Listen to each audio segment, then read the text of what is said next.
e foi enviado. Esta noite, né?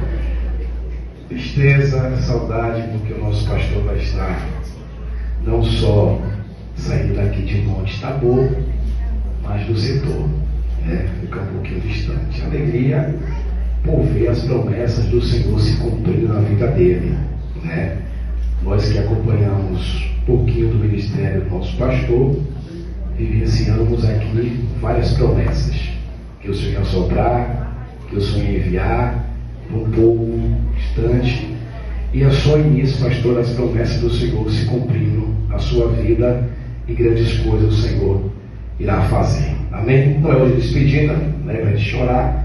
A gente está aqui para ministrar a palavra do Senhor no culto dos jovens, e agradecer ao nosso pastor pelo convite, a liderança dos jovens, deste culto festivo, com a mocidade, grupo Vencendo por Fé, glória a Jesus.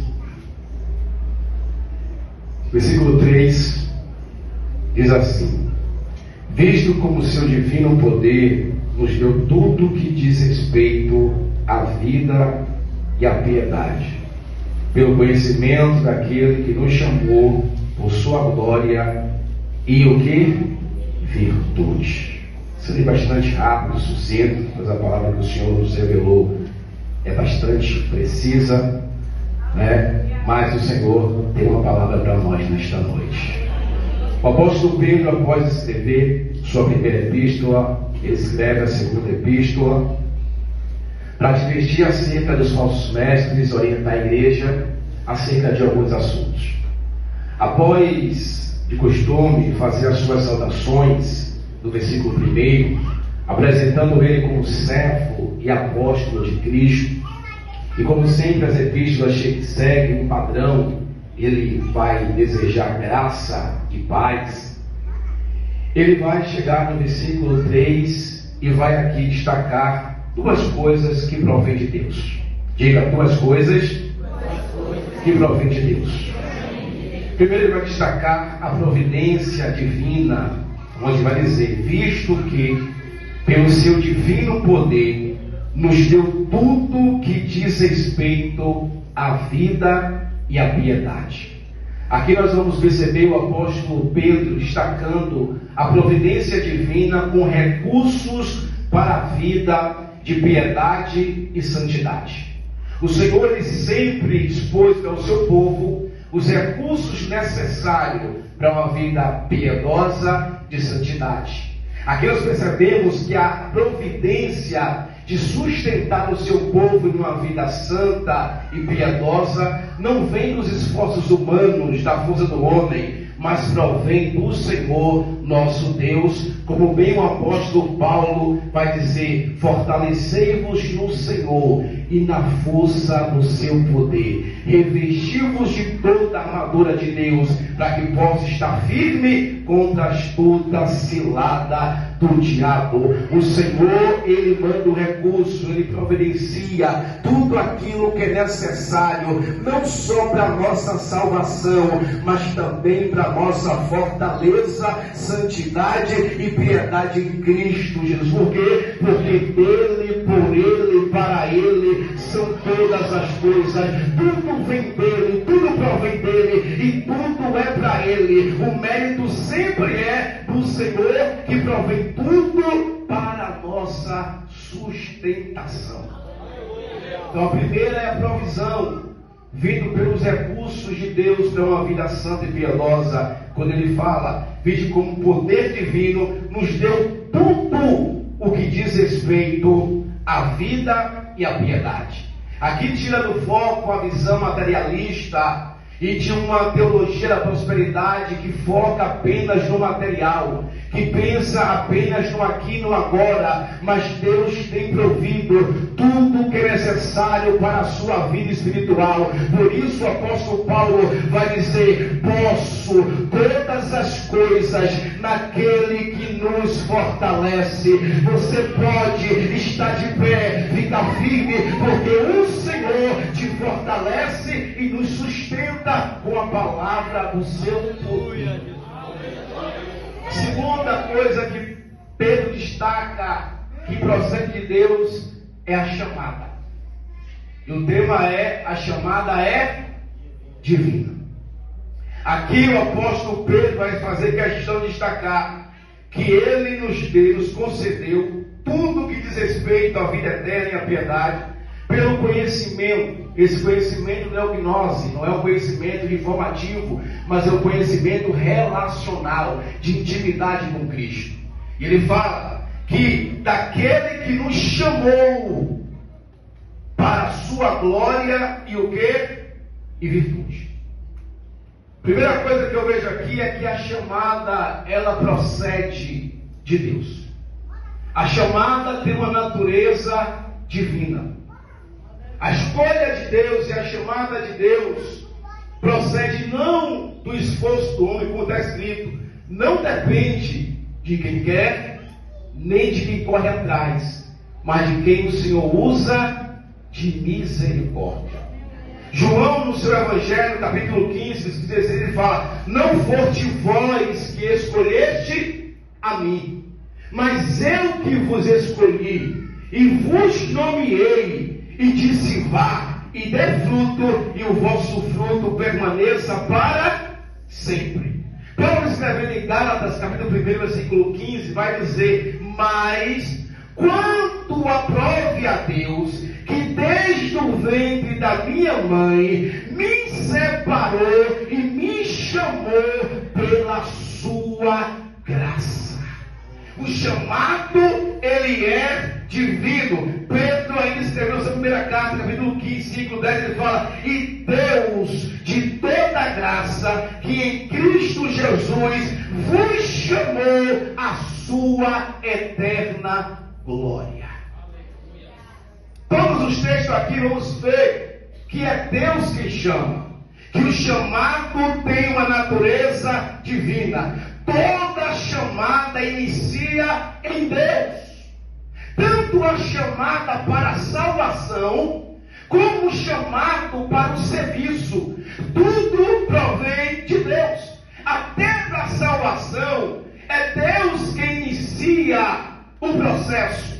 Nós conhecemos a chamada graça preveniente, que é a ação de Deus em convencer o homem dos seus pecados, da justiça e do juízo. Porque o homem, no seu estado pecaminoso, com a sua natureza pecaminosa, não tem capacidade de responder à salvação de Deus. Aí Deus envia uma graça, que é chamada graça preveniente, que capacita o homem ao chamado da salvação. Por isso que está escrito: quem convence o homem dos seus pecados, da justiça e do juízo é quem? É o Espírito Santo de Deus. Até da salvação provém de Deus. É Deus que inicia todo o chamado, como está escrito em Apocalipse: ele é o alfa e o ômega, o princípio e o fim. Tudo é dele, por ele e para ele. Chamada é divina, vem de Deus, não do homem. E a segunda característica que eu vejo aqui na chamada é que a chamada é para a sua glória e para a sua virtude. A chamada, ela é graciosa, não é por mérito, por merecimento, por esforços, pela capacidade intelectual, pela sua condição financeira, pelo seu status social, pela sua capacidade de influência no meio. Não, a chamada sempre é graciosa, é pela graça. Está escrito: pela graça sois salvo, por meio da fé. Não vem de vós, mas vem de Deus, para que toda a carne não se glorie em si, mas se glorie no Senhor Jesus Cristo. O texto que citamos, Gálatas 1,15, o apóstolo Paulo, ele vem narrando, para você entender o contexto, que na sua nação excedia os jovens no judaísmo, de como ele era fiel e conhecedor da lei de Moisés.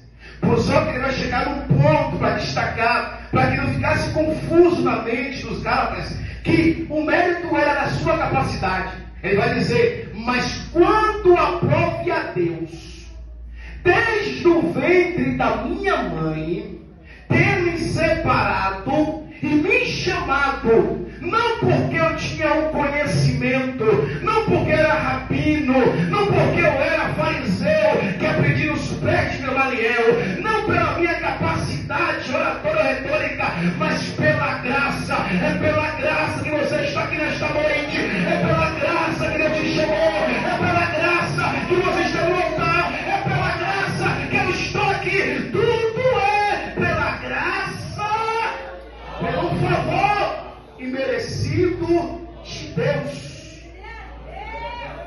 Aí quando chega na primeira carta de Paulo aos Coríntios,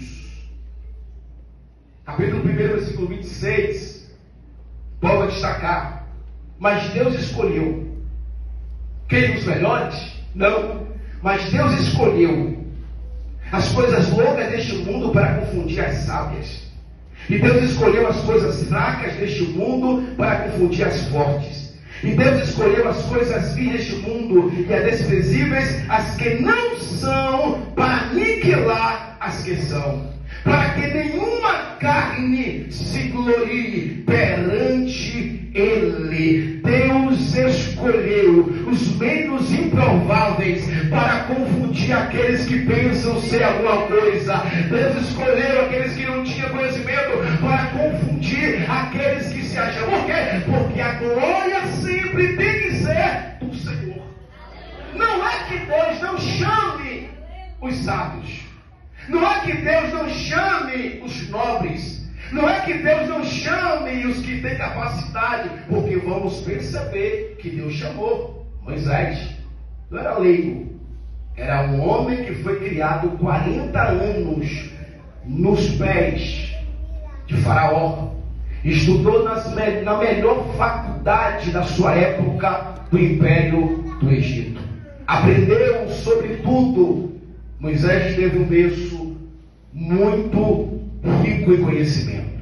Paulo não era um leigo qualquer. Paulo era um doutor da lei. E Deus chamou. E observe que aqueles que são mais preparados e capacitados, o seu ministério vai muito longe. Olha o ministério de Moisés. Olha o ministério de Paulo. Próspero, longo, produtivo. Então não é que Deus não chama os que são os sábios, os nobres. Chama. Isaías não era qualquer um. Isaías fazia parte da corte real. Jeremias, ele vinha de uma família de sacerdotes, e Deus chamou para ser profeta. Porém, Deus não age, não escolhe segundo o padrão humano. O homem, para escolher, ele vai escolher quem se destaca, quem é o melhor, que tem qualidade. Vai na melhor faculdade, na melhor academia, vai na melhor instituição, mande aí os melhores. O padrão do homem sempre vai olhar para os melhores, capacitados. Só que Deus não vê como o homem vê. Deus não escolhe como o homem escolhe. Até muitas vezes nós que temos a presença de Deus vamos confundir, porque até o profeta Samuel, que foi escolher o segundo rei de Israel, separou com os filhos, os irmãos de Davi, fortes, de boa aparência, poste, e certamente é esse que Deus escolheu. Passo primeiro não é esse, passo segundo não é esse, passo terceiro não é esse. Cadê os jovens? Acabaram? Aí o Senhor vai falar com o coração de Samuel: Samuel, não são estes. Eu não vejo como o homem vê. A minha escolha não segue o padrão humano, porque o padrão de Deus é diferente do padrão humano. Se fosse para Jesus escolher segundo o padrão humano, não tinha Pedro, não tinha André, não tinha João, não tinha pescadores, não tinha coisa exposto. Ele ia para o sinédrio, mas Jesus Cristo queria chamar aqueles que tinham vontade, a sede de servir ao Senhor, porque a glória será sempre do Senhor. Eu amo a palavra de Deus porque vamos ter esse equilíbrio. Mas para finalizar, vamos ver que toda todos aqueles que são chamados por Deus, a chamada divina, ela é transformadora. A chamada divina, ela é transformadora. Quando nós lemos a palavra do Senhor, lá em 1 Pedro, Pedro vai dizer que o Deus de toda graça, o Deus da graça, que em Cristo Jesus vos chamou a sua eterna glória. Quando Deus chama o homem, chama a mulher, Ele chama para ser diferente. Ele chama para transformação. Como está escrito, Paulo escreve: aquele que está em Cristo, nova criatura é. Aí Pedro vai dizer lá que nós somos geração eleita, sacerdócio real, nação adquirida, chamada para anunciar as virtudes daquele que nos chamou das trevas. Você estava nas trevas, Ele te tirou das trevas e te trouxe para a maravilhosa luz. Deus não nos chamou para a imundícia, mas nos chamou para a santificação. 1 Tessalonicenses, Deus te chamou para ser diferente, porque toda chamada, ela é transformadora. Quer ver? Olhamos para a vida de Pedro. Estudo de Pedro antes de Cristo. É um Pedro que fala sem pensar, que age por impulso, que é temperamental, que é sanguíneo. Um Pedro que não tem papa nas línguas. Ele sempre vai agir sem pensar. Mas depois que Jesus chega na vida de um homem, de uma mulher, separa ele e chama ele pela sua soberana graça, ele é transformado por completo, ele é lavado com o sangue do Cordeiro de Deus, nele agora habita a presença do Espírito Santo, que vai podando o seu temperamento. Agora ele não age, não pensa segundo a sua vontade, mas ele é guiado, direcionado pela presença do Espírito Santo de Deus. Se você tem a presença, você é transformado, você é diferente. Por quê? Porque todos os chamados são transformados pela graça de Deus. Isaías, no ano que morreu Uzias, eu vi o Senhor assentado no alto e subindo em trono. O seu cetro enchia toda a casa, e os serafins voavam sobre ele, com 6 asas, cada um tinha 6 asas, com 2 cobriam os rostos, com 2 os pés, com 2 voava, e um olhava para o outro e dizia: Kodesh, Kodesh, Kodesh, Santo, Santo, Santo é o Senhor dos exércitos, e toda a terra está cheia, cheia. Cadê o cheio? Está cheia, meu filho, está cheia, meu filho. Levante a mão, dê a glória, porque a graça lhe alcançou e te chamou. Aí é interessante, quando ele vê isso, fala: ai de mim, que vou perecer, porque habito no meio de um povo de puros lábios. Diante da presença de Deus, não tem como esconder, camuflar nada, porque tudo fica patente e visível. Aí aquele que é chamado, ele se depara, reconhece a sua fragilidade, reconhece os seus pecados, mas aquele que Deus chama, Deus limpa e trata. Aí o anjo voa com a tenaz e pega uma brasa no altar e toca nos lábios do profeta Isaías. Diz: os teus pecados são perdoados e você é purificado. Quem